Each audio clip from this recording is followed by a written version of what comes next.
მოგესალმებით. Ამ ვიდეოში განვიხილავ 3A უსაფრთხოების ჩარჩოს. AAA 3 უსაფრთხოების ჩარჩო წარმოადგენს უსაფრთხოების მექანიზმს, რომელიც მოიცავს ავთენტიფიკაციას, ავტორიზაციას და აღრიცხვას. ეს ციფრება authentication, authorization and accountant. მისი მთავარი დანიშნულებაა კომპიუტერულ სისტემებსა და ქსელებზე წვდომის მართვა. ავთენტიფიკაცია გულისხმობს მომხმარებლის იდენტიფიკაციას. მაგალითად, როდესაც შედიხართ ვებსაიტზე მომხმარებლის სახელით ან პაროლით.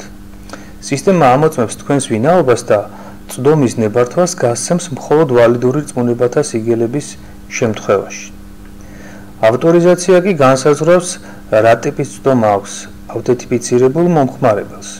მაგალითად, თუ ბუღალტერს სურს ზედამხედველის მონაცემებზე წვდომა, ქსელის პოლიტიკა ან მომხმარებლის სამუშაო როლის მიხედვით შეიძლება ამ წვდომის შეზღუდვა ან მინიჭება მოხდეს.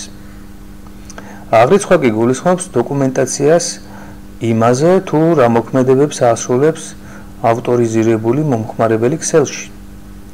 ეს მნიშვნელოვანია როგორც უსაფრთხოების, ისე შესაბამისობისა და ბიზნესის საჭიროებებისათვის. AAA ჩარჩო იყენებს კლient-სერვერულ მოდელს, რაც ნიშნავს, რომ მოწყობილობა ითხოვს და იღებს რესურსებს ცენტრალიზებული სერვერიდან.